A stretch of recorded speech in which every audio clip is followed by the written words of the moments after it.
What's up, guys? This is Mark, and we're coming back at you with another Studio 346 devlog talking about Century of Steam. Today, I am joined by Wings and Strings. Hi, I am the lead art director for the project, and I'm very excited to talk about this game and another game today.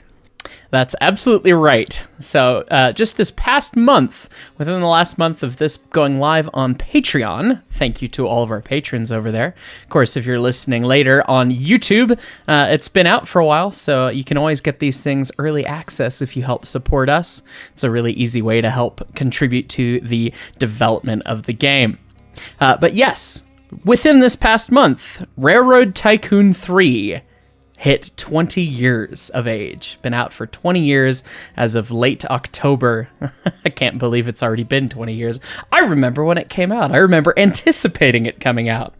And as such, it's an important touchstone for us as a company, as video game enthusiasts, as a little bit of everything. And so we wanted to talk about why it's important and some of our inspirations and how that relates to what we're doing with Century of Steam. We know that everyone's excited to see more gameplay things and many of the features that are upcoming, but we're still nose to the grindstone, as it were, trying to get the back end of all those things buttoned up so that we can show them off to the public. So there were many different train games that came out, particularly when we were quite a bit younger and all that. What is it about Railroad Tycoon 3 that makes it stick out as the important one? You mean besides just the nostalgia of playing it? I mean, all you have to do is play that opening guitar riff or hear the opening line. Oh, can you hear the mournful crying that's soaring through the summer trees, the haunted wailing of a steam train? It takes me back and sets my spirit free. It is just everything about that game, not just the feel of it, but more so in what we care about as game developers, the structure of it, the core mechanics, the progression. All of that is done so well in a way that, at least for Tycoon games, I don't know if anything's really captured all that magic in the same package. Like, a lot of things that came after it do certain things really well, and of course, graphical fidelity has come a long way in 20 years. But if you want to talk about how, a complex dynamic economy, the pacing, the difficulty curve, the game being both understandable on a way that we as children were able to play it 20 years ago, but now as adults have so much more of an appreciation and more faculties to really strategize and get into the nitty-gritty of the financial elements. It holds up so well in a way that, similar to Roller Coaster Tycoon versus maybe Planet Coaster, Roller Coaster Tycoon just captures that managerial aspect and the game aspect so very well, and it makes it timeless. That's absolutely right. I mean, I remember playing Railroad Tycoon 3 when it came out, and I had a ton of fun playing it. You could build track, you could watch your train network run and grow, and you could run the business and everything, and I didn't understand a darn thing about economics or anything or companies or any of that stuff when I played it when I was a kid. But I still had fun with it. It was still approachable. It was still easy to get into. It didn't hold the bar of complexity so high that you had to be an expert in all those things to actually have some success in the game. It made it really approachable, but now coming back as an adult, and anytime I'm replaying it, my buddy Leighton beats me every single time because he actually understands some of those things a lot better than I do. So it really rewards the understanding if you're there, but it doesn't hold a barrier to entry for someone who doesn't understand all those little things. And it captures a wide market so especially well and gives so many different kinds of players the structure in the gameplay to play it how they want at the level they want. I think one of the things that Railroad Tycoon 3 got so right, in addition to being really approachable and really easily playable, but with such a depth of complexity and really nailing the core management mechanics, they really nailed the overall vibe. The whole game feels put together. Every little piece of it adds up to tell the whole greater story. There's nothing that feels like it was phoned in or lazy last minute in terms of UI or anything like that. Every little piece of it is curated and thoughtfully curated and put together to give you a complete experience. Even the menu for the scenarios that you're going to go play, being in the museum and the old man narrator and all that stuff. The vibe is so critically important in that game. I think they really, really got that right, and I think that's one of the biggest pieces that's important for me that I think we need to get right. Absolutely, yeah. Like world building a theme, building what is, in our hope, 20 years later, going to be the same feeling of nostalgia that people had for RT3 being had for us. Like, that is the goal of any game, is to eventually become that nostalgia trip back to when you first played it. That's how games become timeless. So that inspiration of Railroad Tycoon 3, looking back and having the nostalgia and the game's still holding up despite graphics not being as modern as one might desire and all that, the gameplay experience still holds up. That's obviously a goal for us, is the hope and dream that we can put together something that feels as curated, as thoughtful, and as long-lasting with its complexity and depth of what you can do. So there's a lot of things that we want to try and pull and either emulate from Railroad Tycoon 3 or try and pay homage to, as it really is one of the grandfathers of the genre of railroad train game.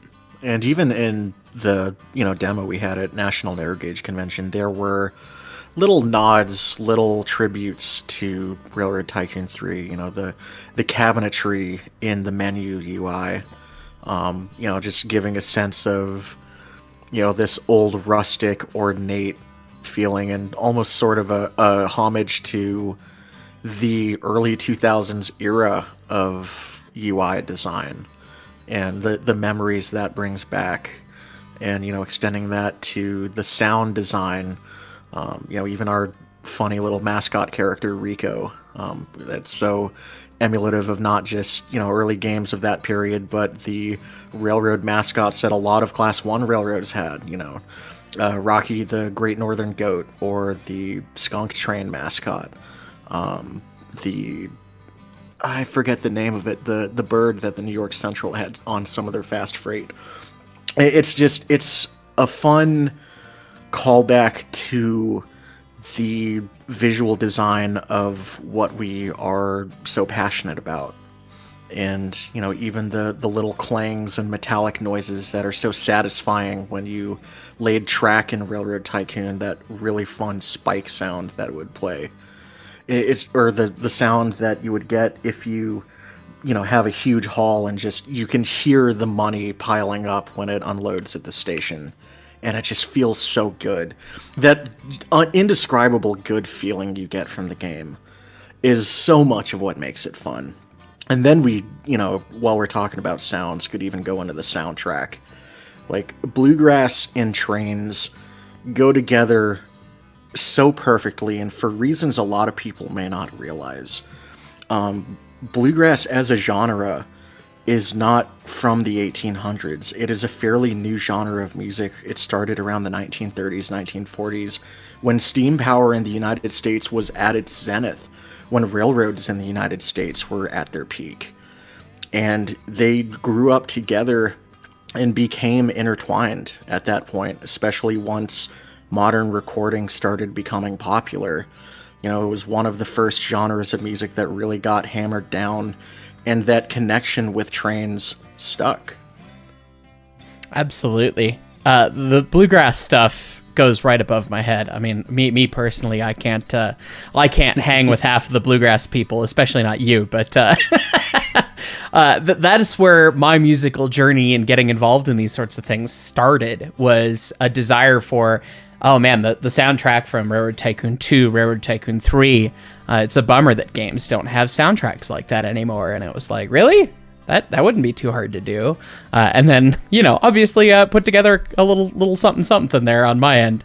But then bringing you in, Wings, as the other portion of Burnham and Run, and then later, of course, Goose joining us on fiddle, has really put together the ability to cover a wide breadth of some of the more rock and roll things, early Americana, Civil War tunes, and the bluegrass stuff, kind of all in one, to really cover that whole space, the whole era that we want to cover. I mean, we're talking about a century of Steam, right? So we're trying to capture that magic all the way across.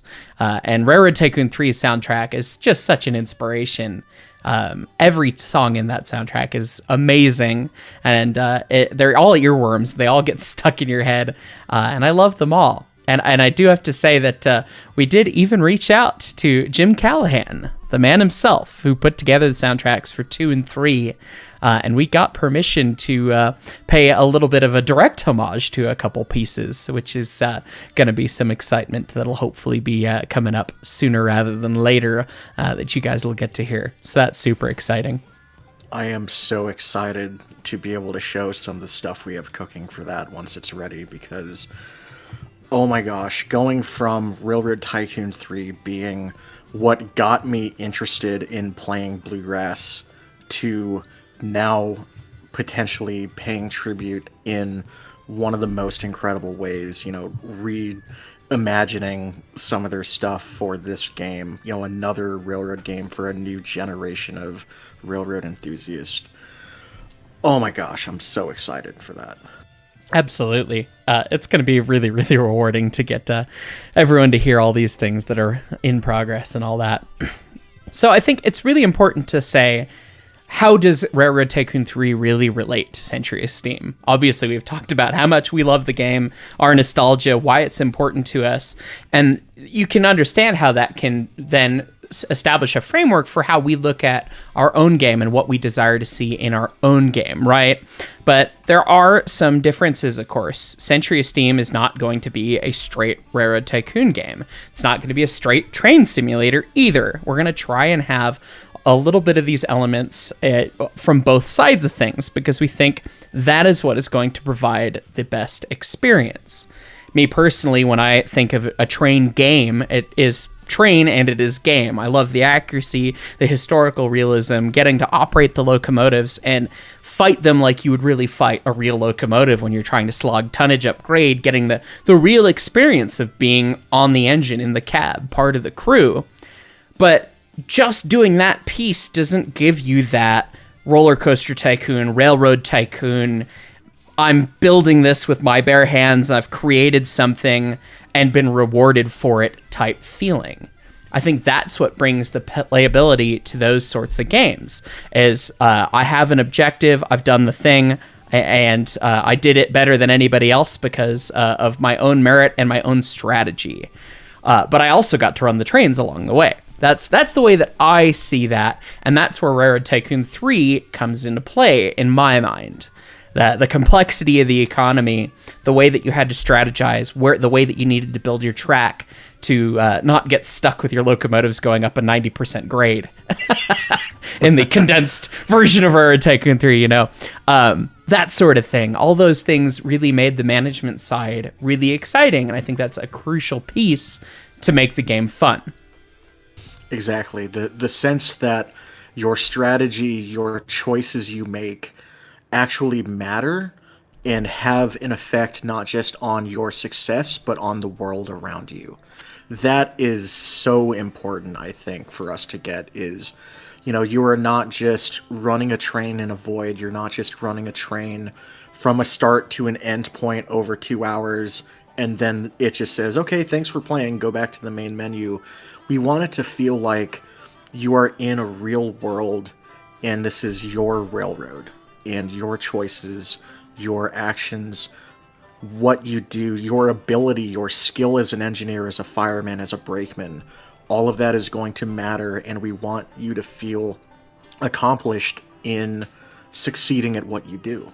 Absolutely. There are so many train games out there that do the sim thing, and they do it maybe really well, maybe okay or whatever.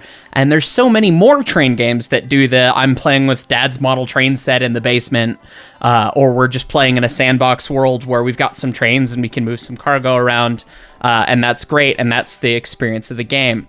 And that is not what we want to do. We want to have that more dense, more interesting economic and scenario-based side of things involved in the games so that you get that feeling of progression and that feeling that you've accomplished a goal, accomplished a task, and been rewarded for it, so that there's a little bit of management side, not just operating the train. You're going to be rewarded for the choices you make. And that's why when we say we've got a lot of back-end stuff to take care of before we can show more gameplay, that's what's going on. We already have a really good train set simulator. That's what we've shown so far. And we don't want to just stop right there and call it a day. We've gotten many comments, people saying, oh my God, it looks great. Release it already. But there is so much more still to come to make a really dynamic and fulfilling experience. Yeah, and for those who do just want to run Sandbox and treat it as a digital model railroad, we still absolutely recognize the merit of that. You could have, especially for narrow gauge stuff, the possibility of having a digital narrow gauge model railroad that is far bigger and more elaborately decorated and rostered than anything, a lot of people starting in the model railroading hobby could do. And this could fill that void for people.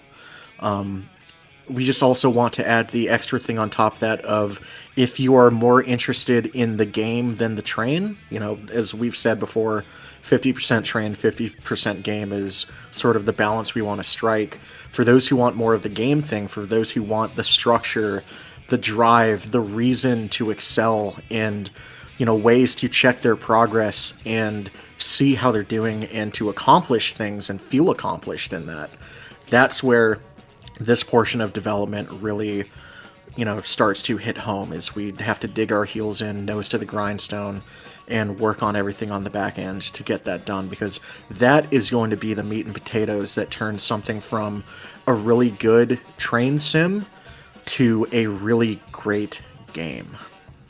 Yeah, it is a very fine balance to walk, and it's really interesting to try and capture the way that everyone wants to play, because there's going to be players that are going to want to play like me, that want to fight the locomotive, and they want to have a dedicated engineer fireman team and run at tonnage, and they've built a stupid railroad that they're going to try and run up the Uinta Railway, sort of style.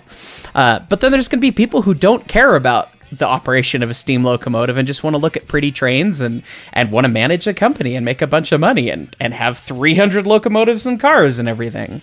And so we're going to try our best to try and make it flexible enough that you can experience this thing at the level that you want to experience it. Do you want to be hardcore into management? Do you want to be doing scenarios that are going to help grow your company and give you rewards?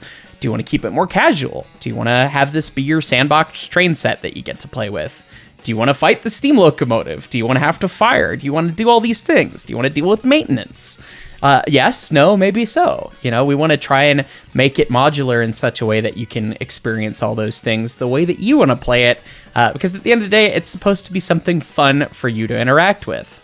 And Lord knows, I've gotten off of the steam engine, the real one, many times, and I don't even want to think about dealing with that fight one more time. And sometimes it's just nice to hang out with friends and just watch the trains run around, right? So I think there's going to be something there for everybody. Absolutely. And so, obviously, we are not here to make a copy of Railroad Tycoon 3.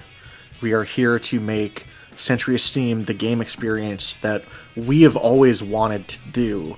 And so, of course, that brings up the question of what has to change in the formula?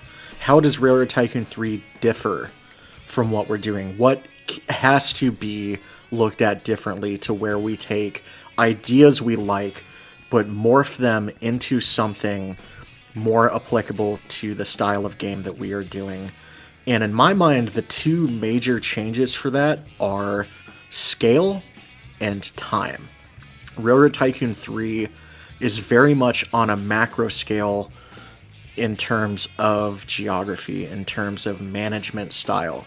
You are the single owner of a gigantic corporation that theoretically has thousands or tens of thousands of employees, spanning a route the size of the United States in a selectively compressed form. Switching is done automatically by just implying it through wait times at stations. Route planning is as simple as drawing a line from A to B with impossibly steep grades. that it just handles on the game end, because the point of Railroad Tycoon 3 is not to lay exacting routes with tight tolerances and all of that. The point is to observe a map and see where the money is and start linking up where the money is to make more money for you. And so in that sense, we are not doing a macro scale for world and economy. We're doing more of a micro scale for management and size, to where it is more in the scale of what you and a group of friends can manage for a railroad. It's much more day-to-day, boots on the ground, hand on the throttle, because ultimately this game, while it is multiplayer, we have to make sure that it also works for single player. And that means making a game that a single person is not feeling overwhelmed by a huge roster of locomotives, all of which need to be run and switched. And, that is the balance to make. In terms of time as well, in Railroad Tycoon 3, you want to lay a track from town A to town B. You click and drag a straight line, you get that really satisfying spike driving sound, and then it's done. You put a train down and it goes. And that's something where we know on a game that's more sim-oriented and has more realistic physics, we need to ensure that players have good tools and faculties to survey and plan and build a more exacting railroad that is going to be operable with a realistic physics setting.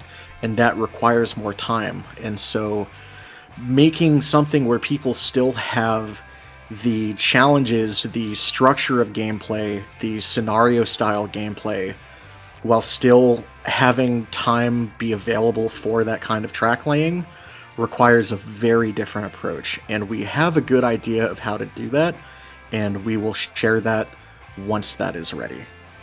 Yeah, there's lots of exciting things to come on that front. I really love the system as we've got it designed. It's going to be really, really cool, but absolutely agreed. Macro versus micro, is the name of the game. When we're trying to have the realistic simulation of trains and making it so you can experience what it's like to operate a steam locomotive, you can't condense down a curve. You can't condense down a grade for it to feel right and scale right. So you're just going to have a nice portion where it's going to be dense enough that it's not 2 hours of digital scenery simulator where you look out at the fun blandness while you sit there and with the throttle wide open and watch the fake trees go by. But it's also not going to be so dense that you've just got switching to do and there's not any scenery to it. It's going to be thoughtfully curated and right sized so that you get the right balance between beautiful scenery, a wonderful environment to run your train in that's not a John Allen model railroad spaghetti bowl of tracks, but at the same time, the destinations are close enough that you and your friends can have a lot of fun in an couple hour play session rather than needing 3 or 4 hours to get across the entire level. So we're going to try and right size everything in that way so that each experience is fun and worth it and feels rewarding when you only have a limited amount of time to play. And if I have anything to say about that as far as fake trees and digital scenery, because this is my wheelhouse for this project, as a landscape painter and a railroad painter, 2D artist, I want this game to feel like a painting. I want it to feel beautiful, and where you can see all the brush strokes of scenery detail and placement to where it feels handcrafted in a place that you want to be in. I don't want it to feel cold. I don't want it to feel distant or thrown together. I don't want it to feel like an asset flip. I want this to feel like a piece of fine art for you to explore. And if I can achieve that, I will be so happy and satisfied in being able to do that for this project. We've had comments from people who say, oh, I live in, the Sierra Nevadas, or I live in, the Central Valley of California, and looking at stuff from the trailer or from the demo, it feels so familiar. And that is the best feeling as an art director that I can get, because that means we are doing our research, we are doing our job to replicate these places in a way that looks like them, but still has a bit of stylistic flair to make it feel like an art piece, like a painting. That is something I think really is going to help elevate this project, is not just going for realism, but going for realism with a flavor of style, like Railroad Tycoon 3 did. And I have to say that your rough drafts are better than most train games I've ever seen. So I have full confidence that the final version of what we see for the different maps within Century Steam are going to be incredible and also performant, because you have to have both. But I think you can have beautiful scenery that's curated, handpicked, and a piece of art that also doesn't melt your graphics card. So I'm really excited to see that stuff put together. We've talked a little bit about scenario play and that sort of thing, and I think it's going to be a little bit different in our game based on the challenge that we outlaid about talking about laying track and having that be a time sink, right? We want folks to have the option to lay their tracks and totally curate their railroad within the landscape. But that means that doing a timed scenario or something directly the traditional way, the Railroad Tycoon 3 way of you must connect these two towns by 1860, may not be as tenable within our framework. Why don't you talk a little bit about what it means to complete a scenario and what does it mean to beat the game? So as you mentioned, yes, track laying is something that we do not want to rush people on. That is a very ship in a bottle type of activity where we want people to not feel rushed, not feel pressured, and make routes that they're frustrated or unhappy with. So freeing that up from the timed or structured component of the game is essential to letting them have the ability to do that at their own pace. And so what that also means is that with that being separate from scenarios, if they try a scenario and it doesn't work out, they have the opportunity to go back and see their track and be like, I wonder if I can build this better so that I have a better chance at beating the structured element of this game. And that adds an entirely other level of strategy, is that how you build your railroad, as aforementioned before, it has an effect on your ability to succeed. And it gives you a sense of accomplishment where I surveyed this landscape and I found a really good way through it that serves the needs of this map. And that is a really good feeling to have, where it's not just build track wherever with no consequence. It's tied into the game, but with certain considerations to still make that friendly to the player. As far as what does beating Century Steam mean, or what does beating a scenario mean, we want to give players a set of opt-in scenarios that provide a structured, timed component to gameplay with a bunch of objectives that they can do if they want to. Because remember, if you just want to play with trains like it's a digital model railroad, you can absolutely do that. But for those that want to test themselves and want structure, a feeling of progression, a feeling of game to the game, then this will let you put your abilities as a railroader and as a railroad manager, railroad surveyor, switch list manager to the test. And we want to give you rewards for completing that. It's not just, oh, I'm doing these because it's a checklist. It's, I'm doing this because it has an effect on the world, or it gives me something fun and cool to play with for the next time we go around, or for the next scenario. We also want that component of structured gameplay and scenarios to help tell the story of Narrow Gauge in their respective regions, to give purpose and influence on the world, so that you feel that your railroad and how you run it matters. It's not just, we have made trains that look and perform and sound really well and do the thing. It's the way you do the thing gives a sense of pride and accomplishment. Like, being a railroader back in the day was one of the coolest jobs you could aspire to. They were, esteemed pillars of their community. People wanted to grow up to be a locomotive engineer because it was seen as like the astronauts of their day, the dragon riders of their day in a fantasy context even. You're working with these giant fire-breathing, mechanical leviathans that are so mysterious and enthralling and whimsical and alive, and you get to be the master of that machine and do a function to society that builds communities, places lived and died by the hands of the railroad, and giving you a real sense of thrill and importance and catharsis and fun of doing that and seeing what it was like is a big portion of the feel, the vibe, the experience of running it. It's not just these are trains that you run to complete goals. This is a way of life that we are attempting to preserve digitally and repackage in a way that anyone can experience it and know what that's about.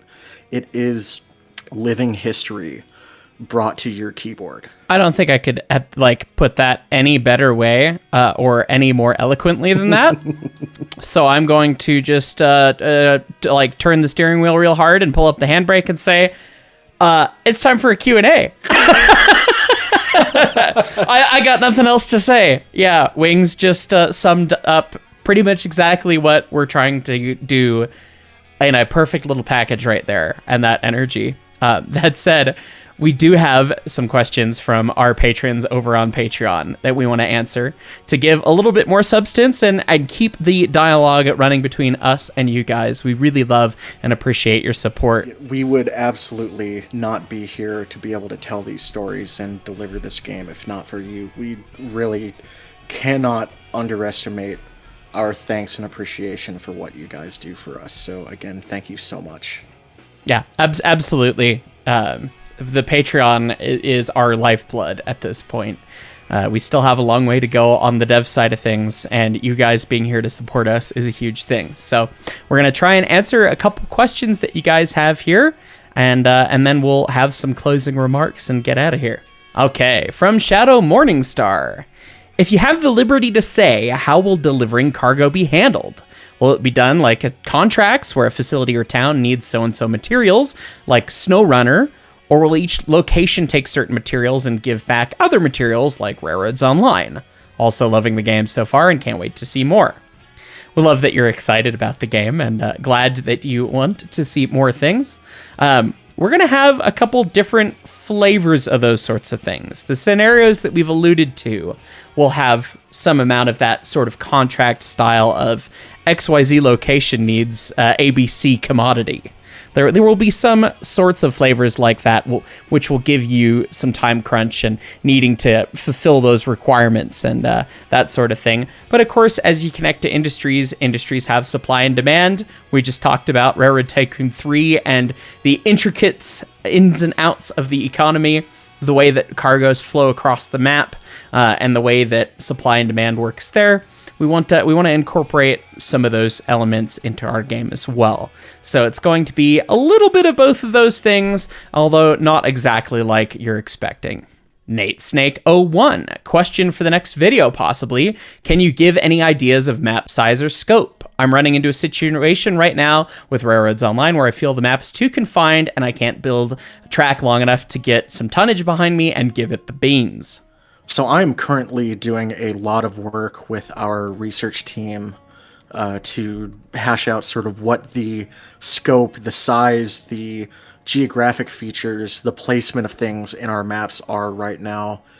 And I can definitely say there are ways to optimize a small map design that makes it feel big. There are ways that you can use geographic features placed in a specific way to reduce the amount of linear running as the crow flies between places, and that will artificially increase the amount of room you have to work with even on a small footprint. That being said, we do want to provide as much room as we can just in terms of, square footage or square area of how much room do people have to work with in a way that's performant.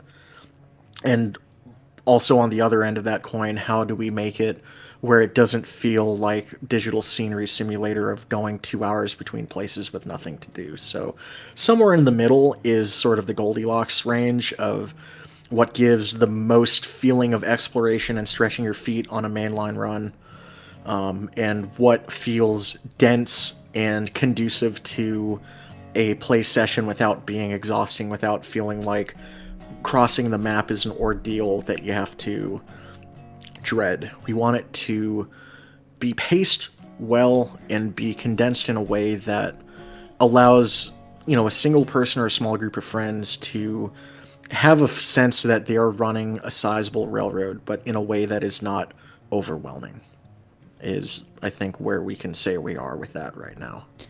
Don't worry, you will have the opportunity to have the slog it up the hill, Coombrace turn, got tonnage behind me, and the engine's on its knees, or the engines are on their knees.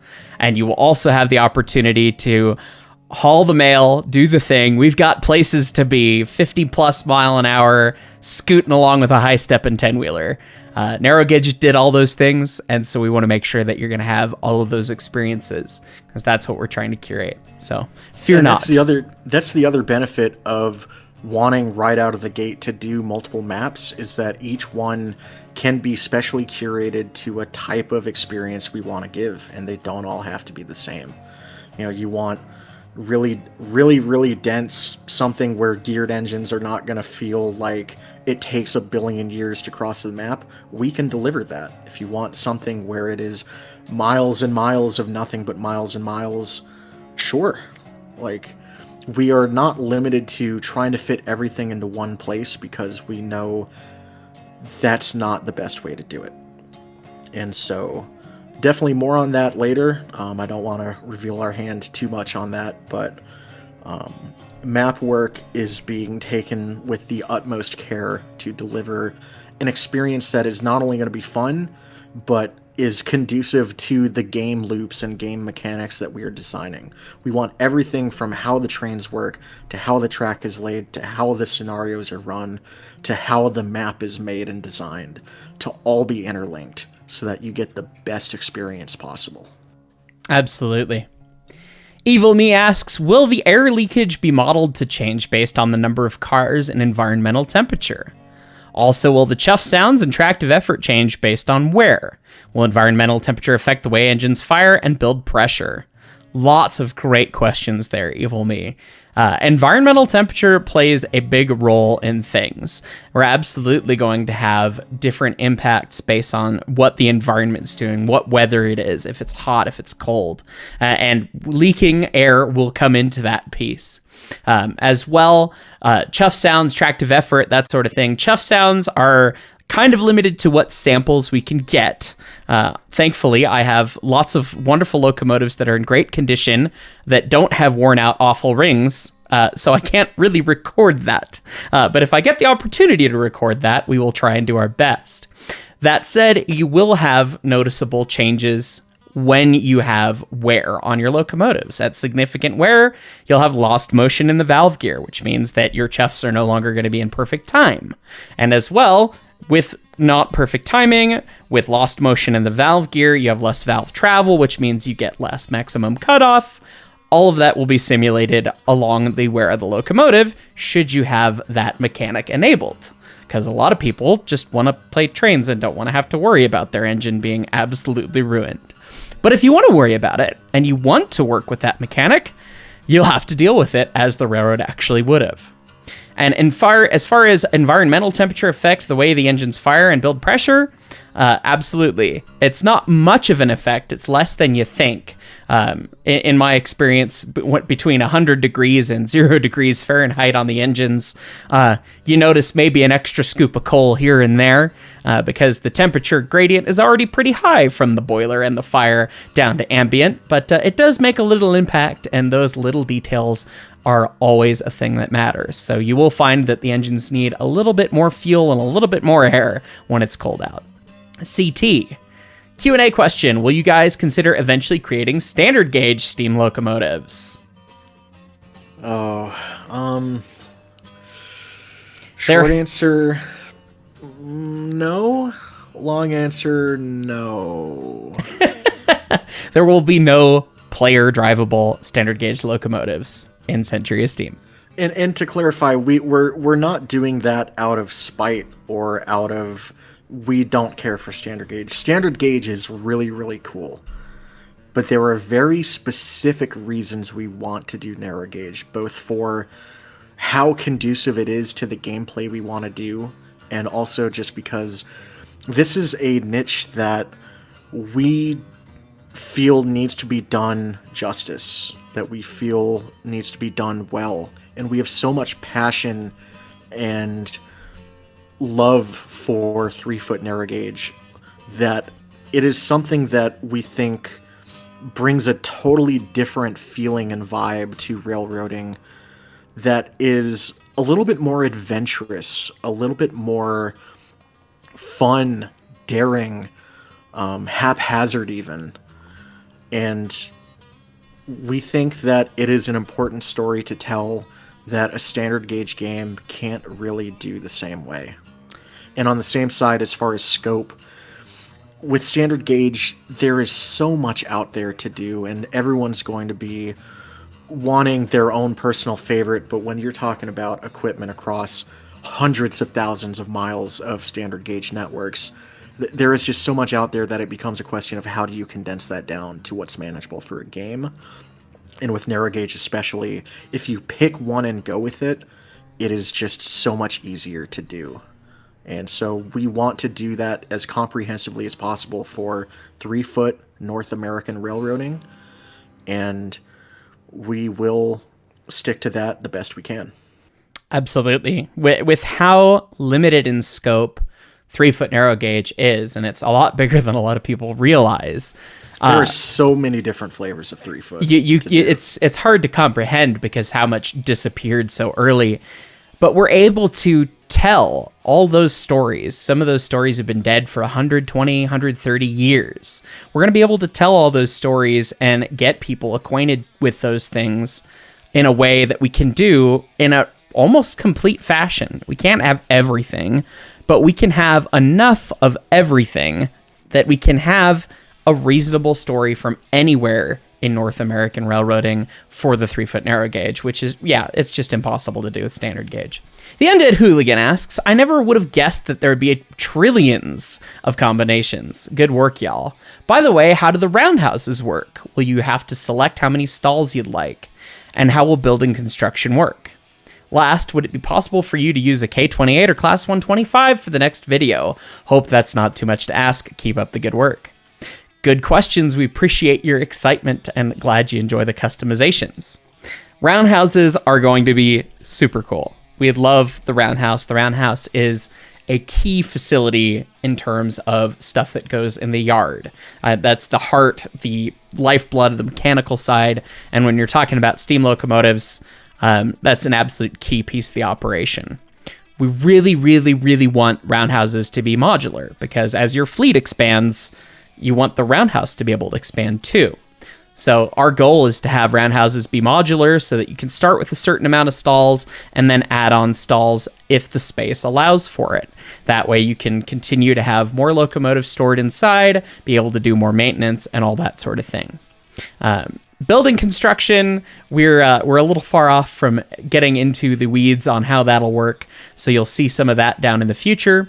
And with the K28 and the Class 125, they still have some more work to go. They're not quite up to the standards of the locomotives we've shown yet, so we will show them when we are quite ready to show them. I'm very excited to show them off too. Obviously, they're some of my Rio Grande children, so I'm excited to see those finished up and ready to show, but they need the last couple bows and ties and T's dashed and I's dotted and all that jazz, so soon enough.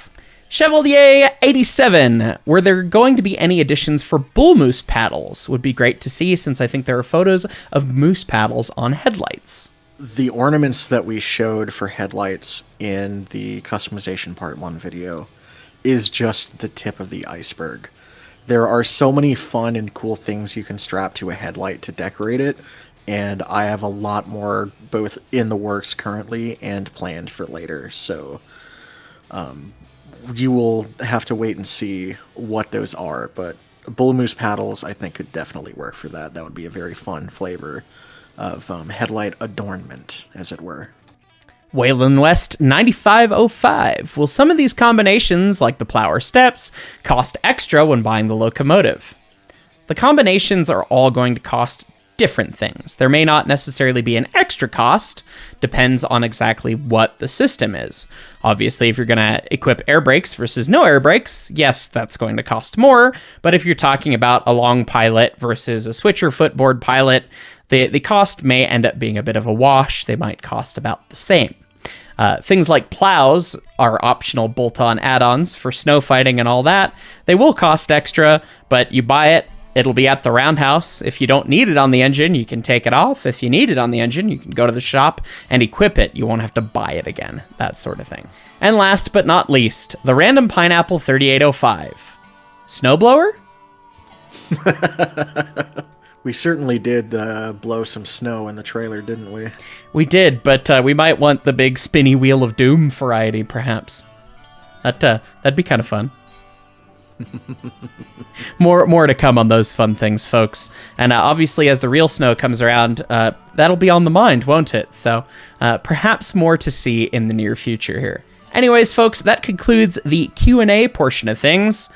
But we want to talk about, as we're wrapping up the end of the year, for patrons, obviously this is coming out in November, but for those of you on YouTube, the general public, this is going to be our last video this year coming out for you guys. So what is coming up next year? What's our plan? What does it look like? What can you expect to see from Studio 346 moving forward into the next year? So yeah, definitely into the next year, there are many more gameplay features that we want to show you, and we will show you them as they are ready.